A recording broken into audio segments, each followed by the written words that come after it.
Hey guys, and welcome to the Straight Up Show podcast. I am your host, Calvin, joined by my two co-hosts, Brandon and Lee. And today we have some new faces today, some old faces too, but we're going to dive right into it. Today we have filmmaker we have filmmaker Mitch, old college friend of ours. Mitch, how you doing? I'm doing well. Thanks for having me on the show, man. All right, and we have coming again our old panelist from college on the original TV show, Straight Up, Christina. How you doing today? Okay, well, nice to have you on the show. And joining us once again is Dr. Thompson, Monique Thompson, a psychologist in Dallas. And Dr. Thompson, how you doing today? Doing great. Glad to be back. Very glad to support this podcast. You guys are doing great work. All right, thank you so much. And Dr. Thompson, can you introduce our newest guest host? Yes, glad to. I have my 17-year-old daughter with me today. Her name is Tamia Thompson. She's a published author. She has a book out called 13 that she wrote when she was 13, published when she was 14. And in it is a collection of essays and poems about freedom and what it means to be a Black person in America. And what in particular it meant for her to be able to work through self-acceptance. And even there's a poem in there to her little sister as well about her role in her life. So she has a lot of commentary on the world, and she gets what we call her Harriet Tubman stage around 11 p.m. every night. But so this is early for her. But I think the lion is awake, and she's excited to be here, Tamia. Thank you for having me. You're welcome. And thank you for joining us. And Tamia, we definitely need more like you. And basically, all of y'all, thank you so much for coming on the show, because we do need a lot of people like y'all on the show, which is one reason why I requested you all to come on the show. And one thing, Dr. Thompson, you said, and we're going to go ahead and jump right into this right now. The lion has awakened. Mm-hmm. And that comes in the form of angry Americans, angry even now at the time of this recording. People globally are getting mad because we actually ended one of our our latest show about Asian discrimination when we had Dr. Thompson on. And we had to go back and re-edit that episode because at the time we recorded, video came out of Ahmaud Arbery getting chased down and killed by two people who suspected he was a burglar in their neighborhood. Okay, so previously we had another episode to air today, but we chose to stop everything, and we had to discuss what's going on right now, and that's the killing of George Floyd by 4 officers in Minneapolis, Minnesota. And this time it was filmed just like Ahmaud, and this was the straw that broke the camel's back. And people are mad. I'm mad. I'm frustrated. People are looting. People are rioting. People are breaking things. People are going on social media, venting. And I'm going to start off with Mitch. Mitch, we've known you for a long time. Dr. Thompson, to me, I don't know you as well, but you know, you've been vocal about this. And Mitch is a Caucasian American. He doesn't have to be vocal at all. But Mitch, just tell us, you just got through protest, and quickly just tell us, why did you think you had to go protest today? Well, I don't want to say like that I wouldn't have to. You know, it's right. Not like that. It's more like I also am just really sick and tired of waking up morning after morning, seeing these viral videos of all this injustice going on.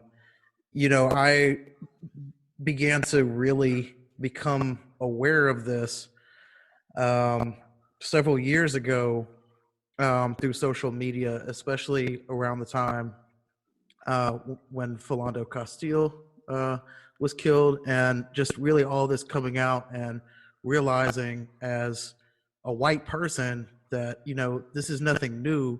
It's just being recorded more. And I think that if you're a decent person and you're exposed to this kind of stuff, you have no other option than to express yourself some way. I know other people express themselves in other ways. They don't feel like they are cut out to protest or whatever. But for me personally, I mean, I can't and I never will understand completely, but I have also experienced like situations where officers have threatened me and tried to get me to force me to lie in situations, and it's just frustrating to me to know that people who are supposed to be protecting and serving uh, are a threat, and that people have to live in fear. Whether or not they're gonna make it home to their family when they get pulled over, or just for walking down the street, or a number of things. Anything really. And I don't know. I mean, like I said, I will never fully understand what it's like from your perspective, for instance, but from my perspective, it's it's angering. Like I can't just sit by and do nothing. And to me, that's the bare minimum I can do, is show up to a protest and march with people. I mean, that really is the bare minimum. So Right.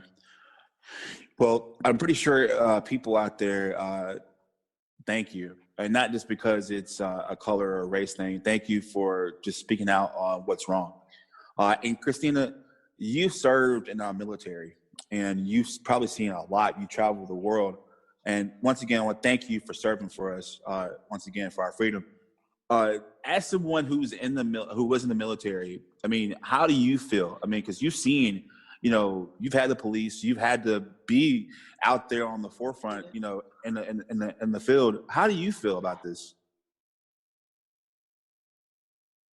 Heavy. That's about the best way I can put it. It almost feels like a betrayal for something you gave so much of an oath and a big part of yourself for, to witness all of these things that you really had hope and you felt camaraderie building, and then in the blink of an eye, one death, over 100. It's just so sudden, and everything around you just starts falling apart. All of these brotherhoods and sisterhoods and all the progress goes away into nothing. It really does almost just make you just want to sit still and let it go. But you can't do that. So you have to find your own place and your own voice in this. And I'm still trying to find that right now. So I'm not going to give too much of an opinion at this very moment. I'm going to pass it over to someone else right now. No, and that's fine. That's totally fine. And I can respect that decision. I'm pretty sure we all can, because, like I said, it's a brotherhood that you've had, and it's heavy right now. And going with that heaviness and just seeing people frustrated and mad and angry, and people are actually, kind of just fighting back. Well, you got what you wanted. Yeah, the police officer was arrested. You got what you wanted. And what now? What more are y'all complaining about now? Dr. Thompson, I want to bring you in. I mean, I don't want to go too much into this, because, we all watching TV. We all see our phones. We know what's going on. There's no need to remind you what's going on. Mm-hmm. Just hearing Mitch and Christina first, and speaking to your daughter, Mm-hmm. what can you tell us about how people, and this is probably going outside of your profession right now. This is you being older than us and seeing things like this, before we were born. Like, can you just give us not only your professional opinion, but just kind of tell us, like, how can we cope with this? I mean, I woke up crying this morning, and that's just me being for real, because I don't know how to feel. I'm mad, I'm upset, but I can't be mad if people are rioting and looting. But at the same time, I'm like, that's not going to be progress. And like Christina, she is part of a brotherhood, and it's just like, how do we feel? We're confused. Well, so the one thing that I want to say that you're doing right now is one of the most important tasks, is do something with the energy, do something positive with that energy, and don't allow yourself to become complacent because you feel overwhelmed. One of the challenges that we might experience in a situation like this is feeling like whatever small effort you're doing, that it is not going to make a big enough impact. That is simply not the case. If you are a friend, you can be a better friend by helping just support the posts that are out there, the Twitter feeds that are out there that are promoting the truth and promoting the messages that you want people to get. If you have an uncertain friend, and I want to just be clear that everybody's not on one side or the other on this, and you may discover from being, this is social media now, you can see people's real thoughts. You may discover that you have a friend who's on the opposite side of the issue. Make it your business to influence change, even within your own social circle. Anything you do, count that impact. Everyone doing something toward a change means we get somewhere. If none of us do anything, then that means that the people who are doing the opposite have an impact. So don't discount your power, don't discount your impact, and the pain you feel, trust that pain. That means that something needs to be done. You'll feel peaceful when you've done what you can, and let that energy motivate you to do something powerful, something positive. It's similar to the grief process. So think about when you've ever experienced a huge loss, or if you're in athletics, whenever you've lost a very important game, it's painful, and you sit there for just a second to catch your breath, and then your next step is strategy. Okay, shake this off. What did I learn? What can I do? And you jump back in. And so similarly in this situation, America, what did we learn? What can we do? Well, unfortunately, we became aware that this event that people talked about all the time, what was it? F the police, when did they come out? That was my time, right? Like 91. The Vietnam vets who came back were like, we were treated like, so this isn't new. This is not new, right?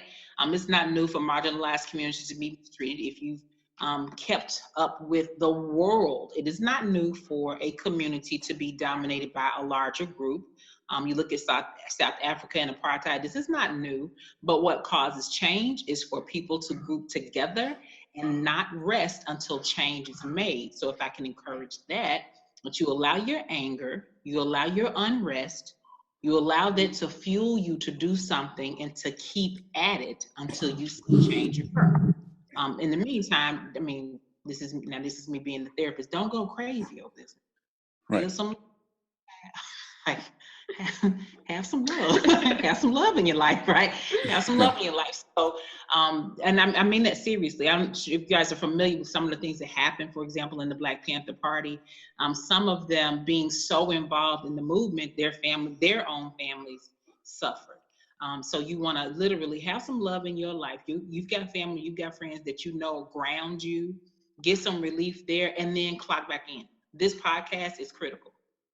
Podcasts like this are critical. They keep momentum going on the truth, and they are critical. If somebody's not listening to this podcast, they're listening to something else. They're being misinformed, they're being misguided, or they're just jumbling up amongst themselves and not getting anything to move forward. So this is a very important thing to do, and keep that energy going to keep you moving forward. That's okay. And you're right, and I totally agree with you on that. Lee, have you been seeing people like they see people complaining, but they're like, well, how does it make you feel to see people like, well, we just don't care what y'all think, y'all should stop. Just why do you think people, and I'm gonna say especially the Caucasian American community, why do you think they're not, I guess, understanding, or they don't feel as sympathetic?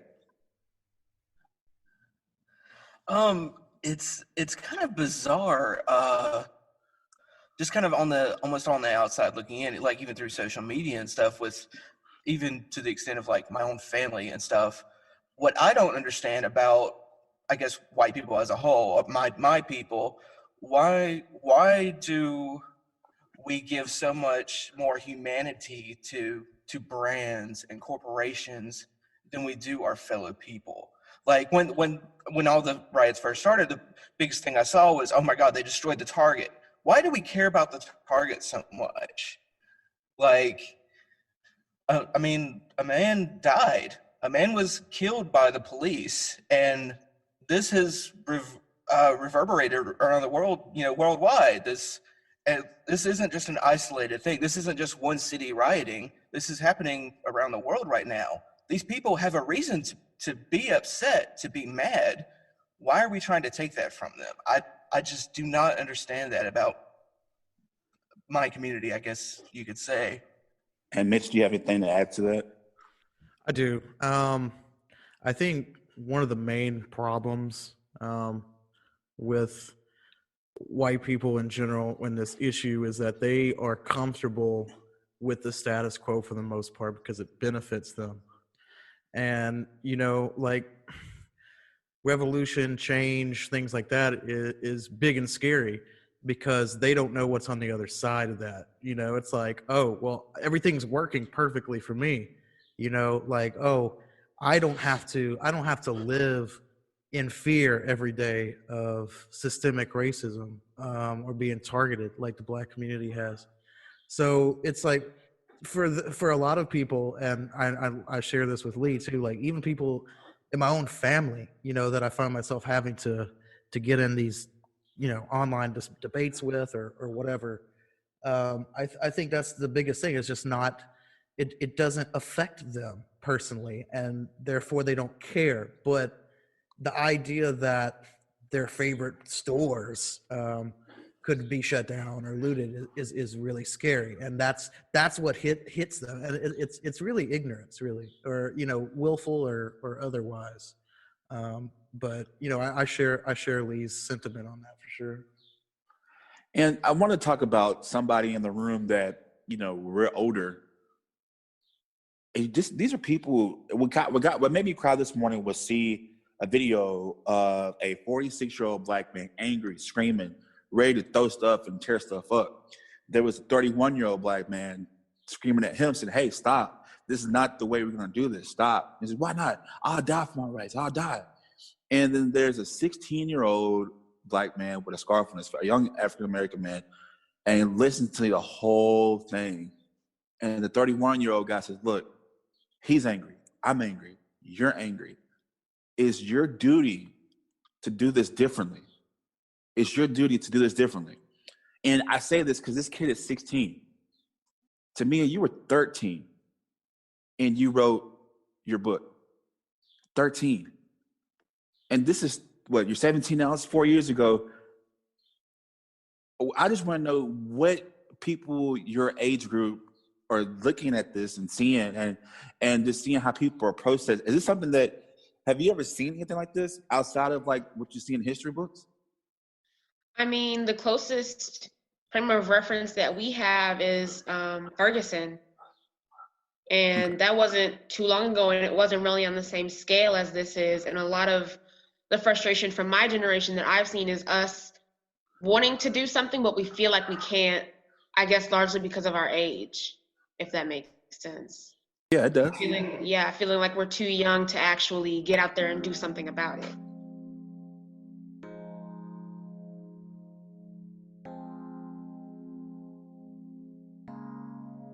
All right, Tamia, thank you so much for telling me that. And so just tell me, like, how is it just, I mean, you were 17, you're senior in high school, you just finished. I mean, this is just a crazy year to be a senior in class of 2020. Like, you got COVID going on, graduation, and now this. Like, I just want to know, how are you this is a lot to throw at you before you start your journey in your new life. Yeah. Well, especially in terms of senior events, that was something that bothered me a lot. Not being able to have a normal graduation, with family and everything. But the way that my community especially has kind of embraced all of the seniors to help us, I guess, feel like we have some sense of normalcy. I know my city had a drive-through graduation parade where the cars, they had a group of, I think, like 7 people in their cars drive to all the seniors' houses to celebrate them. So that has helped a lot. But with COVID and then all the protests going on and all of the chaos, it's just overwhelming for sure for myself and a lot of my fellow class of 2020 graduates. But I do think that we also feel kind of ready to take on anything now. We've done something that nobody else really has already, just graduating during all of this. So it's hard, but we also feel prepared for the world a little bit more. Yeah, and and that does show how strong you all are. Not just you, but definitely your class. And that's my biggest fear for y'all is that, you know, it will be overwhelming to make that next step now, because going to college won't be like going to college, you know. Because let me tell you one thing about college, especially at our school, where we all went to, it'll be packed for the first 2 months.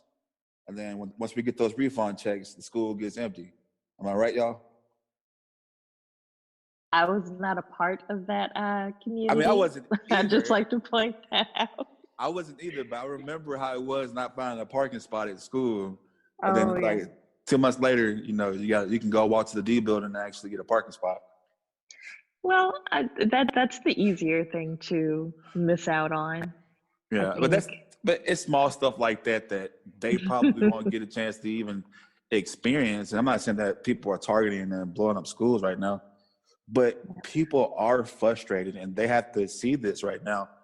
And I think one thing that makes me upset is that I am mad that we could see George Floyd die like that. And just to see this, I don't know if any of y'all actually seen the video. I mean, I'm not pretty sure you saw clips of it, but if you watch that video, you can see this. I don't want to give this officer praise at all, but you can see this officer's face, just nonchalant, no care in the world. This guy is screaming for his mom. This guy is screaming for his life, and this guy is like, I don't care. Like, Christina, can you tell me, like, how did you feel just seeing like that image? You know what I mean? How did you feel seeing that image? That whole video, I did watch it. When you first see it, you can't really focus on the officer in that moment because you're staring at this man who is pleading for his life, and now you have this officer with his knee in the side and the back of his neck. I had a different reaction to this because of my background with having to detain and knowing how to handle these situations. He does not seem bothered at all. He is not bothered by that. I can take that back. He clearly wants to cause this man discomfort and pain. I think he thought he would die from it. I think he thought the man was just saying what needed to be said for him to get off of him. And that indifference to what's actually happening, his indifference was just mind-blowing. But it wasn't surprising. It wasn't surprising at all. For one, that's not even the placement. They keep defending the placement of his knee, and that's just incorrect. You're supposed to put it on the nape of the neck, like in between the shoulder blades, and he's clearly not doing what he's supposed to do. And you only do it long enough to restrain them, and then you remove all body pressure from them, basically. And that watching the whole thing, and I'm just calling out all of these things that he's doing so wrong, that he's clearly just wanting to cause this man physical injury and life-threatening injury because he can. It was horrible to witness that. And you've had tactical training, and you're just saying that none of this was right at all. None of it. And also the indifference that all four of these officers clearly see they have a audience out there watching them do this, and they're just trying to keep people away. But they're not even one officer said, okay, let's get him up, let's get him off the ground, let's check his neck. They didn't care. And there's no real way other than to say they just wanted to hurt him flat out. And that's hearing. If you're listening to this, that's a person of the United States military telling you this. So if you're still defending this person, Christina, has had tactical training. She's dealt with this stuff and she's telling you it's not right. And so some of y'all defending this stuff, it's not right. Not right at all.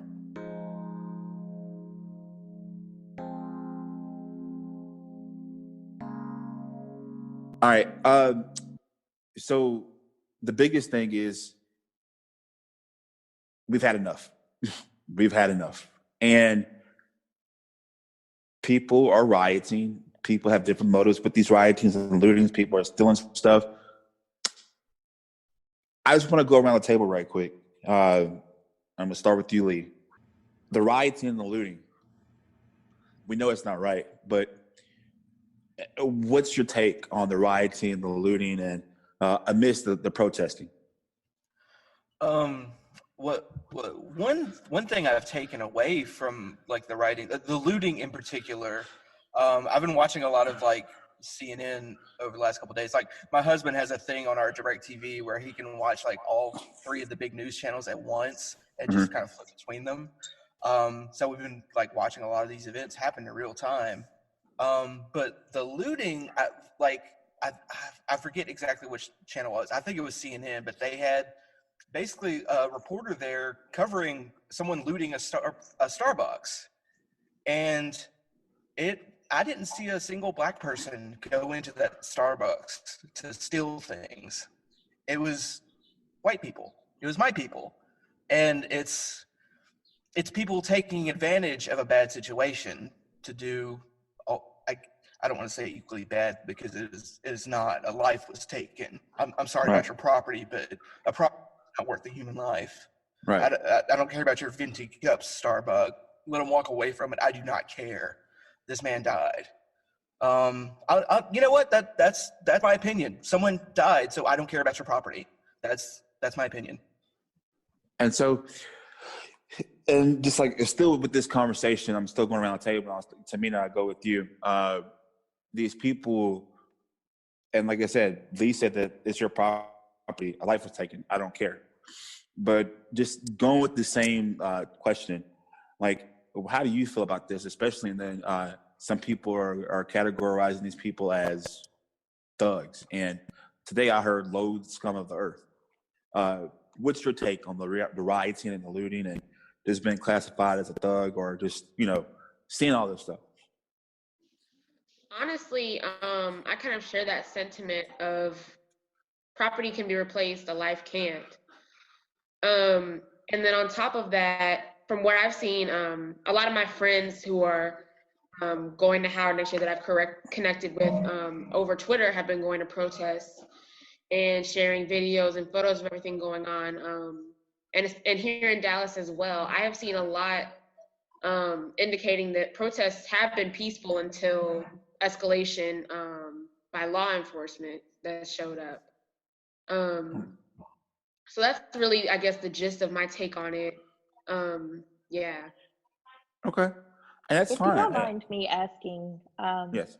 Tamia, out of all of this, what has struck you the most? What was the only thing? What pulled the biggest shock for you from this? Because you're younger than us. We're not that old. I'm 29. But I suppose I'm wanting to know, what do you overall feel like? What image that you can't shake from all of this? I guess if I had to pinpoint one particular image that struck me, and I saw this on Twitter last night, I believe. There was a reporter who was shot in the eye with a rubber bullet, and there's an image of the blood just running down her face, and I believe she's permanently blind in that eye now. Yeah, sure. That definitely struck me. So just to seeing like the destruction of a protest, like somebody not really, rioting or looting, but just seeing the outcome of, hey, basically what we're hearing, we saw on Twitter, if you loot, we shoot. And that's basically what you're saying. Like basically somebody's gotten shot in the eye, just trying to cover the story and report the story, and now they're permanently blind. Yeah. And even on top of that, I've been at home pretty much all the time, but my friends who have been traveling in and out of the DFW area. Today, my friend actually sent me a video that has still, since I saw it, is stuck with me, of two young Black girls who look to be about my age in the grass, handcuffed, with two officers standing over them. Wow. So yeah. Mitch, when you hear Tamia say stuff like this, and just, you know, not saying that it will permanently scar her. I don't know how it would, but because like Dr. King said, we will overcome. Just to hear that and being labeled as a thug and stuff like that, and seeing two Black girls just, I would assume her friends are educated, but just seeing these girls just pinned down and arrested on the grass. What do you think, man?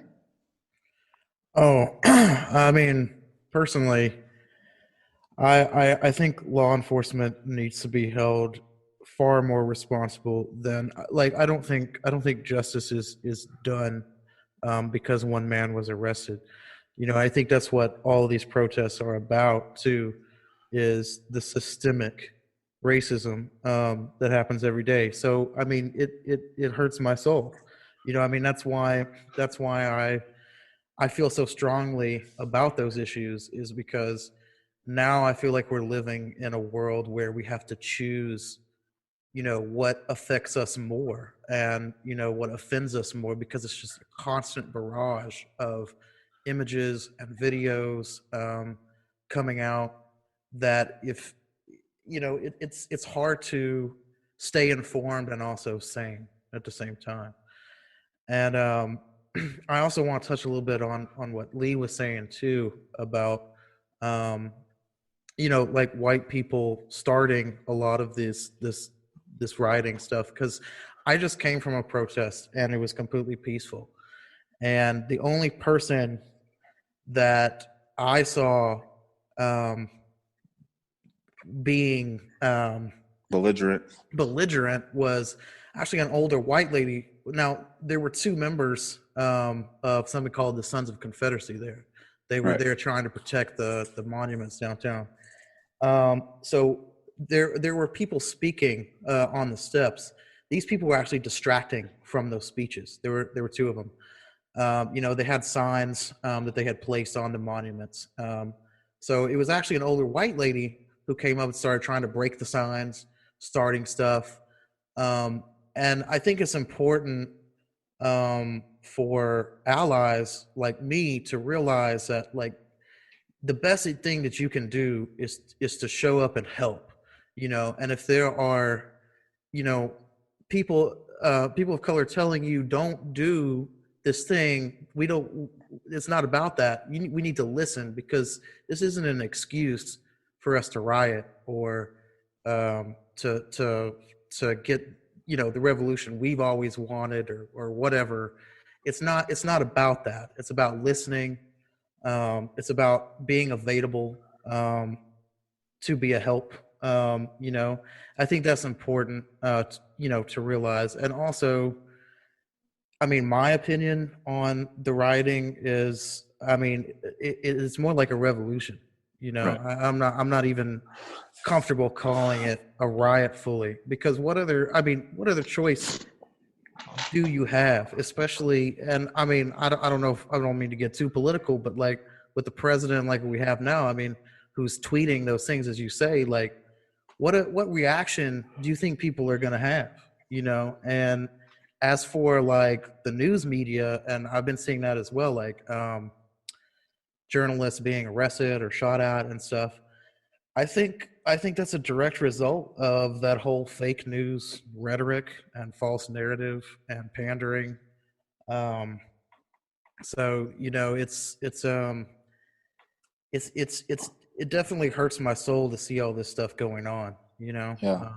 And I want to address this, and I actually want to do a podcast episode about this, but the way, speaking, and I don't know how Brandon feels about this, but and Lee too, but we've worked in news, you know, for a minute, you know, and I look at people who call quote unquote fake news as a professional wrestler, and they say that wrestling is fake. That's kind of how I look at it. You know, we know that people don't cover a lot of stuff. People have agendas and stuff like that. But, you know, we know how to source things out. We know how to read sources and tell what's real and what's not real. But for people to say that, oh, it's fake news, like, oh, you know, this person getting arrested, that's part of a stage. No, like, no, man. Like, and one thing I saw, which people were trying to attack the CNN building. They busted it open and everything. And here's the thing, and I watched this very closely. They weren't attacking the CNN building. They did. They weren't trying to blow CNN up. But it was, they saw the cops, and they were going to the cops. So once the cops moved away from the building, nobody was guarding CNN at the time. And the riots continued away from that building. But the cops knew they were the distraction in front of CNN, and which caused the rioting and stuff like that. And we need more advocates like Killer Mike and Governor or Mayor Keisha Lane Bottoms to say, hey, you know, and Dr. Thompson too. People to come out and say, hey, this is not right. Calm down. And it's funny because almost 60 years ago in April, Dr. King was assassinated. And that day, James Brown was performing in Boston, and kind of like Boston Tea Party. People were like rioting. And just going back to see the images of that day Dr. King died, it's eerie similar right now. Eerie. George Floyd was not, you know, he did advocate a lot. He did. But he wasn't nearly as, you know, pushing as Dr. King was. And James Brown just broke it down and said, hey, I can't do much for y'all, but I'm going to use my talent to make things better. And they were trying to ride with James Brown. And James Brown let them come on stage and, you know, cut up and act crazy. But he was like, all right, stop. You know, I'll let you get your 2 minutes of fame, but I need y'all to realize who you are. Don't give them a narrative to say and to make them classify you something. Like, we will overcome. We will overcome. And then don't forget who you are. And that's the message I can tell everybody. Don't forget who you are.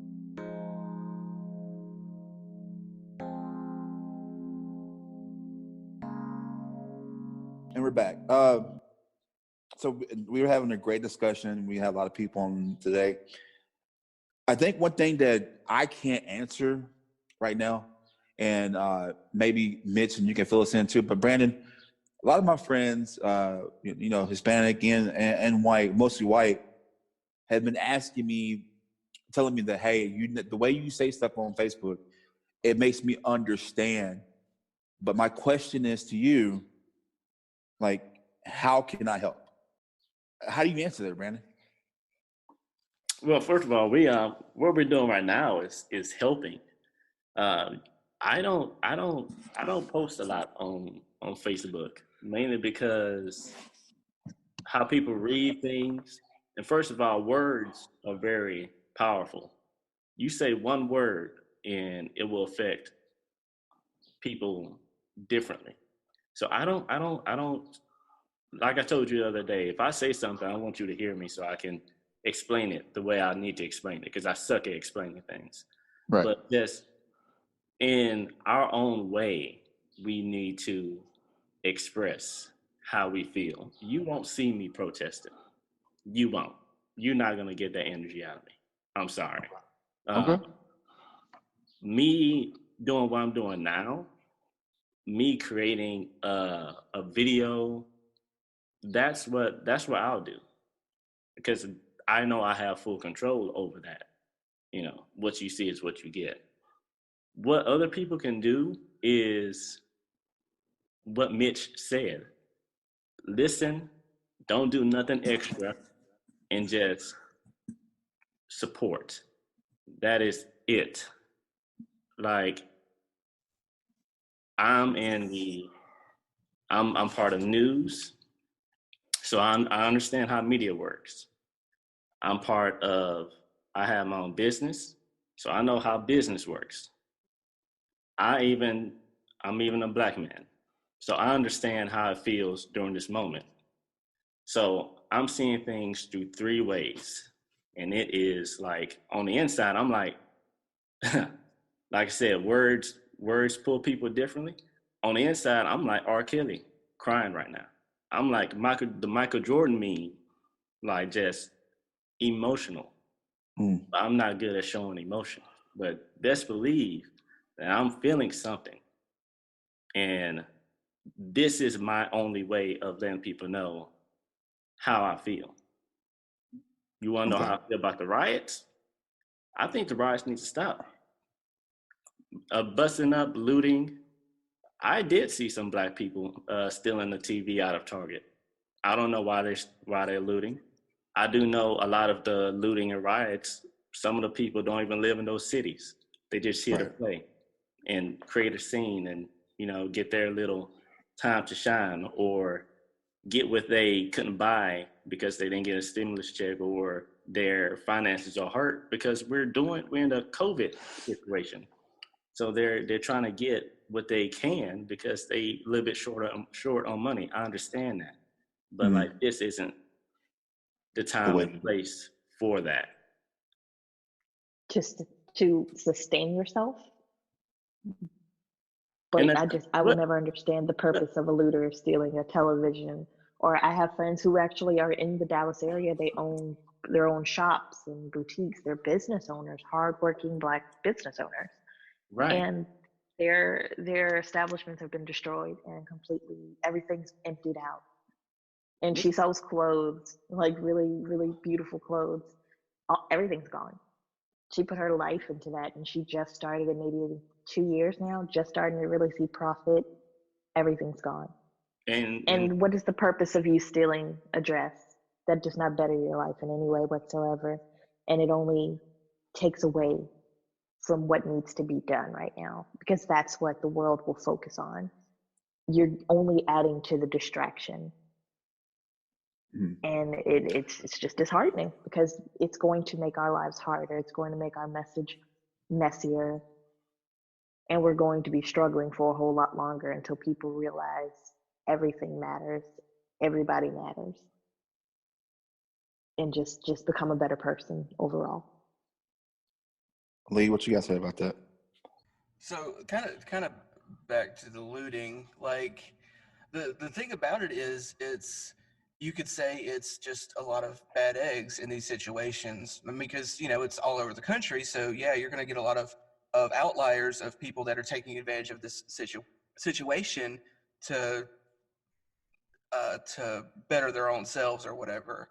But you could say the same thing about the police too. There are a lot of bad eggs there that abuse their power and disproportionately target Black people over white people, things like that. So if you're saying, okay, the looting has to stop because of these few people, or say you're saying the protests have to stop because of these few people, then why aren't we like targeting the system of the police that their few bad eggs have killed people? I mean, they've literally murdered people. Why aren't we doing more about that? But see, that is the issue.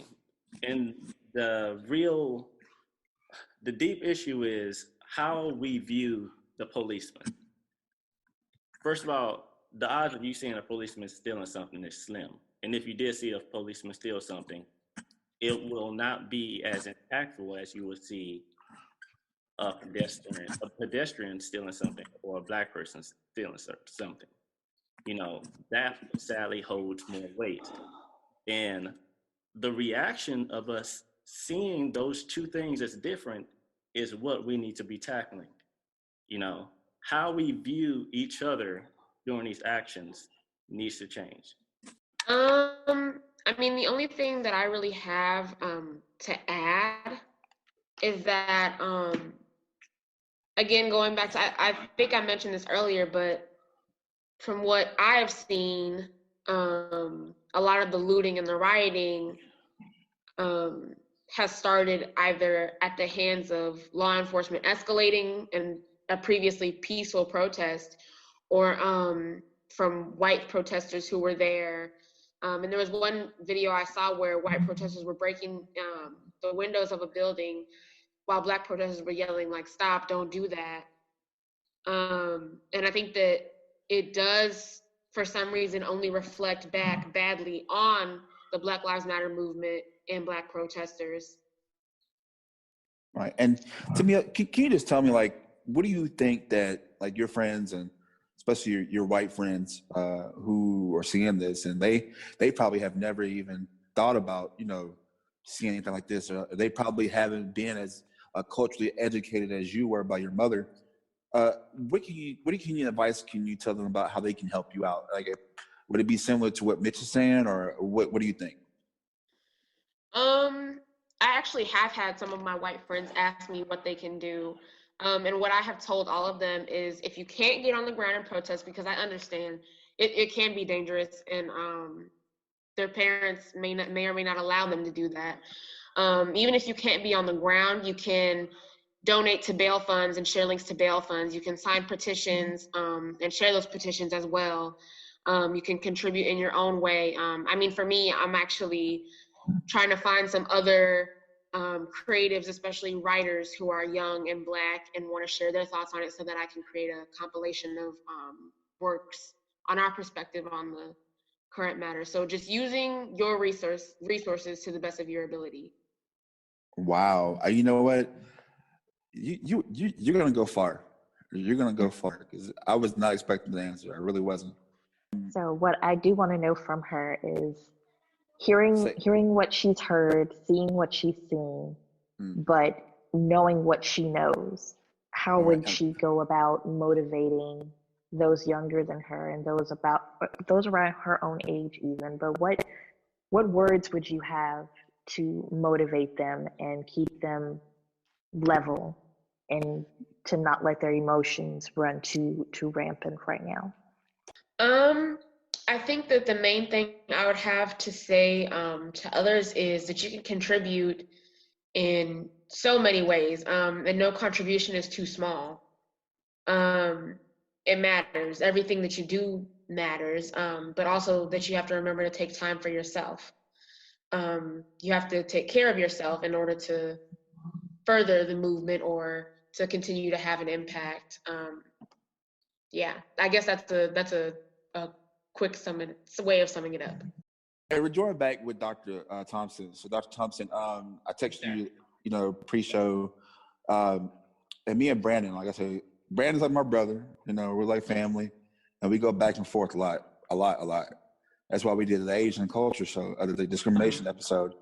But one thing we had a discussion about last night,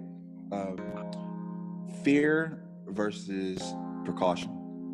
And there was an incident that where we worked at in our neighborhood, our news station, we had kind of like similar to what happened with the McMichaels in Aubrey, Ahmaud Aubrey, that the community in the neighborhood we worked in, there were a lot of break-ins, there were a lot of things going on, but they had a private Facebook page to where they were saying, look, we don't care if the police are coming or not, we're going to take justice in our own hand.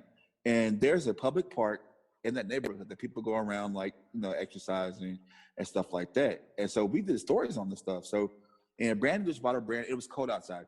And Brandon bought a brand new car, like span breaking, it was shiny, nice. And, and I just remember this vividly. I said, Brandon, do not drive this car at night wearing your hoodie on your head.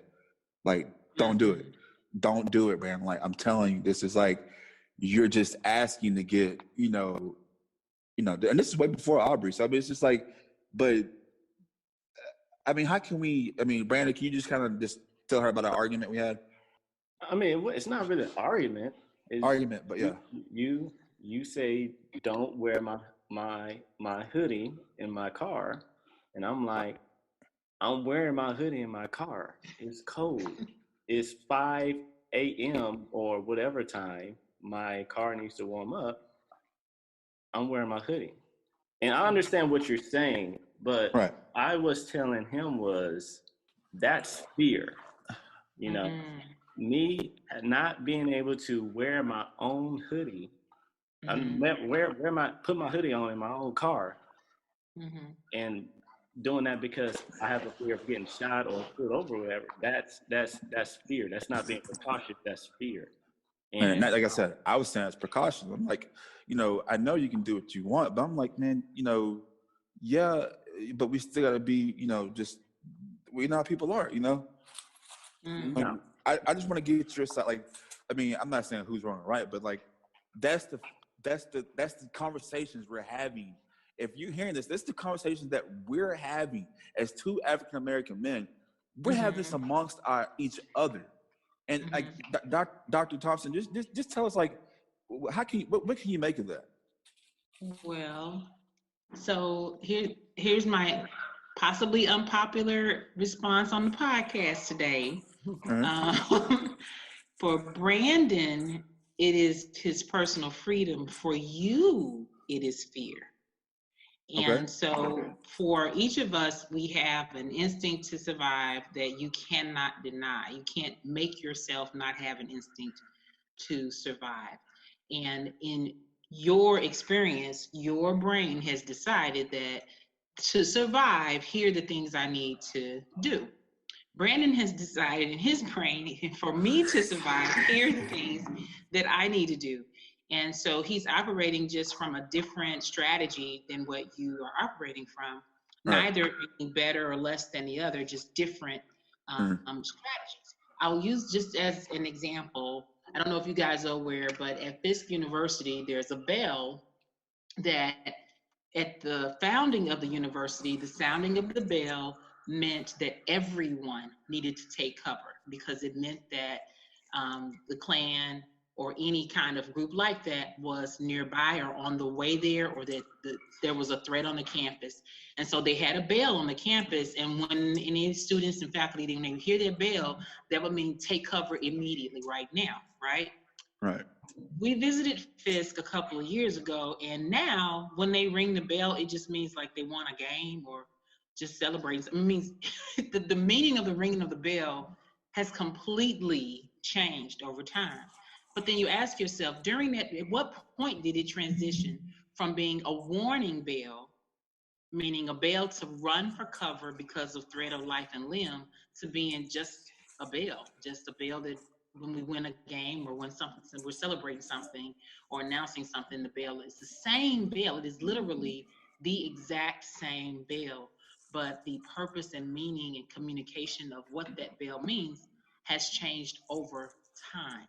So I'm saying that to say that in Brandon's case, he's decided that his choice of freedom is to be who he is all day, all night.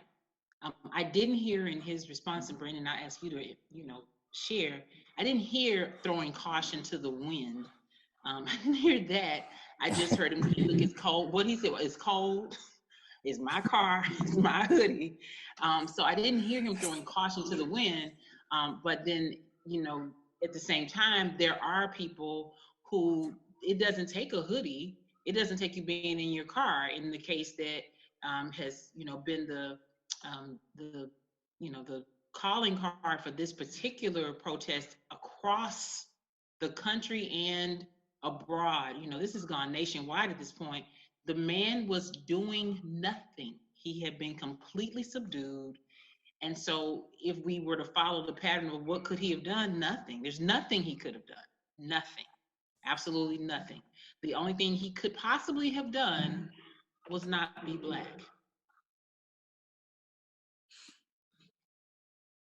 And I'm okay with accepting the fact that it is fear. And it's a fear that I know I shouldn't have.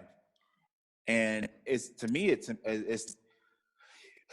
if it's something that's called subconscious fear, but because I really, like I said, I thought it was precaution. I'm like, hey, just, we shouldn't have to be fearful at all.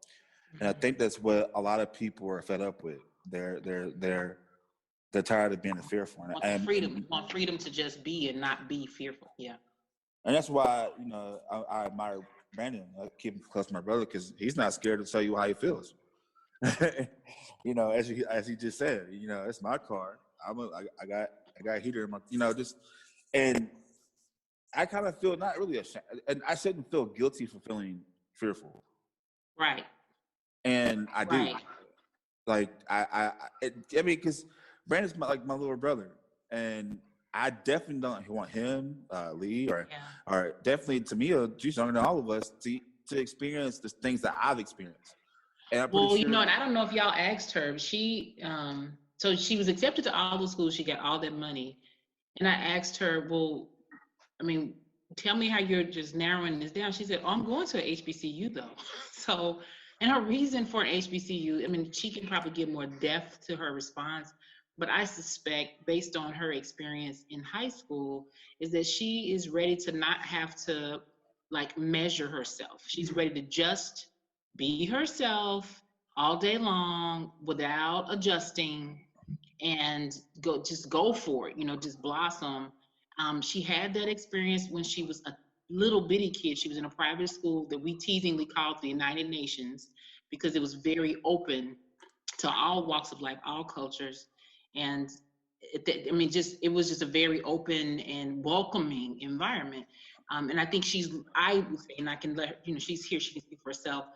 Her being at the school that she's in, that she was just graduated from, being in that school district, it is not the same. And there was a student who wore his Confederate shirt every day to school. And Several students. Yeah, several students. And I remember her telling me that, and me thinking, the school I went to, the neighborhood I grew up in, I don't know if it would have been the equivalent of what you telling Brandon. You might not want to wear that Confederate shirt in the neighborhood I grew up in. You might not want to wear your Confederate shirt down the street. But at her school, that was normal. And so if he's doing that, then how does the student who is, uncomfortable by that, how do they gauge their sense of threat? And I feel like that adjustment is not fair. Like, it's not fair that you feel fear about having your hoodie on in the car driving a certain vehicle. But I mean, who among us doesn't have a story about being pulled over, or know someone who has a story about being pulled over? And we all know those traffic stops can easily escalate, even if all you were caught doing was being Black. And that's something that that's why it's injustices like this and situations like this.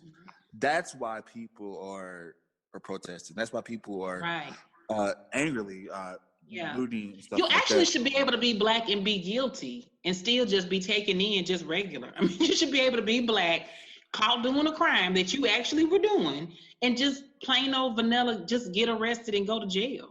That should be true, but that is not the case. You just, I mean, the list is long. People just caught sitting, doing nothing, being Black. The girl who was in her college dorm downstairs sleeping, should she not sleep in public in her dorm, Black? That was her only crime. I mean, you should be able to just be yourself, and even if you're doing something wrong, you should be treated like the other people who are doing something wrong, and you should be able to just be arrested, cuffed, taken through due process. So I guess that's kind of what I'm saying, is I get your fear, because you already know that is we wouldn't have a protest going on if that was the case. So your fear is aligned with facts, and his willingness to say, I'm going to have my freedom. I mean, his whole Harriet Tubman movement with the hoodie, it's like, I'm going to be free. I mean, that should not be a Harriet Tubman move. Right. That should just be a regular, I want to wear a sweater, I want to wear a hoodie, versus, okay, here we go. That's part of, I think, the point of the protest is that you should have a right to make choices just because you're a human being, and not have to adjust your choices because of unjust acts that could be committed against you. I think we have to be careful about the victim blaming, Yeah, and it's hypocritical because that's what our Constitution is based on, supposedly written on. Right. And I think that people are mad. So, Dr. Thompson, thank you so much for just being on the show and telling us all this information. So, thank you so much, and thank you for just just raising just children like Tamia. Like, wow, we wasn't really expecting her, but thank you so much for lending her to us. And like I said, once again, we want to extend you to come back on the show. If you don't mind, one day. Okay. I'm a fan. I like what y'all are doing. I'll come back anytime. Thank you so much, Dr. Thompson. All right, you take care. Whew. Okay, that, I don't know about y'all, but I'm stressed out. And I shouldn't be stressed out, but I am stressed out. Just letting all of this out. And like I told y'all listening right now, we didn't produce this. This is all just asking people, hey, can you want to come talk to us? And we just kind of ran with it. So I definitely thank all y'all for being on the show today. Definitely thank you to all y'all, especially Brandon, who is our producer, Lee, who is definitely like our brainchild of all of this. But I want to end the show kind of talking about Tamia's article. What does freedom mean to me? You know, and I'm gonna go around asking y'all this question, and I ask you all this question too at home. But Tamia, just tell us in your article, what does freedom mean to you? Now that you've written that 4 years ago, but just take us back to what we were thinking then, and kind of tell us what it means to you now and to then to now. Well, I guess for some background, I actually wrote that as part of that was the first actually scholarship competition I submitted to, that I submitted any of my work to, and it was the Patriots Pen scholarship competition for middle school students, my 8th grade year, and that was the prompt, is what freedom means to me. And my mom can attest to this. I spent days trying to decide what I would write about because I wanted to be honest, but I also wanted to win. And she told me that her advice to me was, if it's ingenuine, it's not going to be as good. So I sat and I asked myself, what does freedom mean to me? And I came to the conclusion that, to me, freedom is everybody being free to express themselves and to live their lives the way that they choose. And for me, at the time, being 13 in middle school, Black, in a predominantly Hispanic and white area, going to, at the time, a predominantly white school, I just sat and thought back on all my experiences where I felt like I did not have freedom, or that my freedom was being challenged. And I mentioned a few specific incidents in there, but there were also several that I didn't mention that were definitely formative for me. I know one that I did mention was in the article, I do kind of break it up by, I guess you could say, my identities. So as a young girl, and then as a female, and as a Black female. But speaking from just a female perspective, being taught that in order to have value, I need to be quiet, be seen and not heard. And to me, today, I feel like that's kind of one that has remained the same. That the idea of having freedom in terms of me being allowed to speak and to voice my opinion on whatever I have an opinion about has remained important to me, especially throughout high school, and some of the experiences I have had with my teachers or with administrators, and seeing injustices going on even at my own school, and feeling like I wasn't free to speak up the way that I wanted to, and then choosing to speak up anyway. Okay. And that's powerful. Like, trust me, I know I'm an older guy, but sometimes I speak to younger people and I'm just thinking that they don't have it together. And my sister, you have it. You have it together. And your mom said it best, let the young lead the way. And just, I'm blown away by your answers on the show today. So thank you for telling us. And we'll have a link to our article here too. But next I'm going to go with Lee. What does freedom mean to you? Honestly, I think freedom is something we're still trying to figure out. Like right now, I feel like we're currently like trapped in a world that's pretty much owned by, corporations and lobbyists and what have you. And like what we're going through right now, it's because, police aren't public servants. They work for the rich. They work for the corporations. I mean, how often do you, as an individual person, go up to a police to, ask them for something? That's not really what they're there for anymore. That's the idea that they're there for, but that's not really the truth of it. And I think until we actually figure out this system and to get away from the corporations and stuff that basically own us, because if you're below that poverty line, you're probably trapped at a job at one of those places. You're probably an Amazon worker, or you're stuck working at McDonald's, because that's the only job you can find. Right. And until we do things about that, we're trapped. We're not free. Right. Well, thank you for your answer, Lee, and definitely agree with you on that. Christina, we discussed that you serve for this country, and you kind of, just it's heavy for you to even just think about all this. But, you as a former service member, what does freedom mean to you? Having the ability to be yourself, having your own visibility and your own individuality, being able to not have to be concerned for your loved ones beyond normal reasons, as a Black female who will eventually become a Black mother at some point way in the future. I shouldn't have to have fears for children I don't even have yet, and wondering, will they be okay in the front yard? Will they be okay in high school? Will they be okay as an adult even after I'm gone? I want my freedom to be me having and knowing that I have a right to what I own and worked hard to get, without someone always trying to discredit it in some way.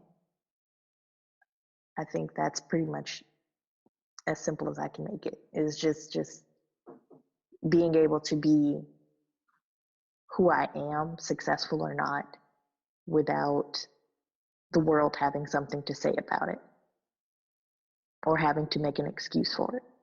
Wow. That's deep. That's really deep. Wow. Mitch, I don't know how you could top that. Mitch, what does freedom mean to you? Oh yeah, there's definitely no way I can top that. And I think also, going back to the discussion between you and Brandon, I mean, freedom is essentially, in my mind, the freedom to not be worried about what you have to wear, like a hoodie or sitting in your car. I can't really say very much more than you guys have already said. I think freedom for me personally is the freedom to do whatever I want, as long as it doesn't hurt somebody, and like the freedom to be yourself, freedom to wear whatever you want, say what you want, and not be afraid that you're going to be attacked or thrown in prison or killed for expressing yourself. All right, Mitch, thank you so much, man. Brandon, what is freedom? I know that you and I, we're like brothers, man, and we have differences of opinion. That's okay. First off, I'm tell you, man, I love you. I love all y'all, but Brandon, you've been my backbone, a lot of stuff, man, and just to know that we have to have these types of conversations. I hate it, but I want to just ask you, man, what does freedom mean to you? That's a deep question. And I think the only way I personally can answer that in my own way is freedom for me is not having to ask myself, am I free? That's as simple as I can get. If I have to think or ask myself, am I free? Then I'm not free. When I don't have to do that anymore, then I am purely free. All right. Well, definitely want to thank all y'all for coming on the show. I would definitely thank Lee, my co-creator, Brandon. We want to thank you all, Mitch and Christina and Tamia, for Dr. Thompson too, for coming on the show. And we want to extend it so y'all to come back on the show anytime y'all want to. Definitely thank y'all. Absolutely. Thanks for having me on. Thanks for having me. And again, thank you for inviting me back. I always enjoy speaking with you guys. I'm always very proud of you. And again, uh, congratulations, and I wish you only the best from this point on, even though you don't need mine, Tamia. You're going to do amazing. Yeah. And I'm going to have to figure out how to send you a flower arrangement or something. I'm just, I love it. I love her. And we'll give all the information to you all. And we'll send a link to Tamia's work in the link below, so make sure you follow her. I'm going to wrap the show up with answering the question that I asked all the panelists. What does freedom mean to me? People criticize President Obama a lot, and it was a point in time in this country that we saw change. And he didn't have a record. He didn't have a mistress. He got criticized a lot. And people often say, well, you only voted for him because of his skin color. That could be true to so many areas. One of the reasons I did vote for Obama was because it was my first election being an 18-year-old. The next part was my grandmother. My last name and her last name are the same. Her name starts with a B, mine starts with a C. And it was the most humbling experience to be in line voting for her for the first Black president, right behind her, to see my name next to her name on the voting list.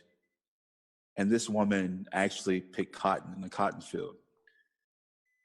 She lived through a lifetime to where they didn't want her to vote because she was Black. Then she couldn't vote because she was a woman. And here it was for her to cast her vote for a Black president. That vote for me meant more to my grandma than anything. And whether you agree with his policies or whatever in the past, it was a moment of change that our country needed to see. Just a glimmer of equality, a glimmer of what Dr. King was trying to say, just a glimmer of what change could be in this country. I used to say that I used to get so upset watching the presidential address, speaking to the House, and see the camera pan over and see that the sea of white and maybe a speck of Black politicians and people in leadership, government officials. And I would always try to see if I see any Hispanic, Black, or anybody in the crowd that looked different or looked just like me. But there wasn't. There's a sea of white. But now that I see this protesting going on, though it's we're not oblivious that something of this is wrong, we know it is. But what can you do to somebody who's not being heard? You have to sympathize with them at some point. Hug them. Talk to them. But it does my soul great to know that not seeing a sea of Black or Hispanic or Asian in that room for those government officials makes my heart happy to look into these protest crowds, not just see a sea of Black people, to see a sea of other cultures coming together because they are equally frustrated. We're all frustrated. We want change. So we're going to end the show with a question, as we did at our last show. What will you do? Will you complain on Facebook? Will you try to counter argue what people are going against? Or will you take the time out to do what everybody on this show has said? Listen, understand. And if you can do it, they can do it, and they can do it, and they can do it. If you plant a seed, it will grow.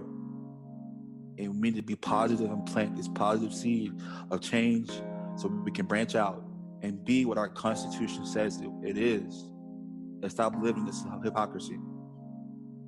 Thank y'all so much for joining the show. And we want to continue the conversation. Make sure you can follow us on all our social media platforms: Facebook, Twitter, Instagram, and YouTube. Straight Up Show, more specifically, Straight Up Show Shreveport. Until then, there's only one rule to the show. That is, you have to be Straight up.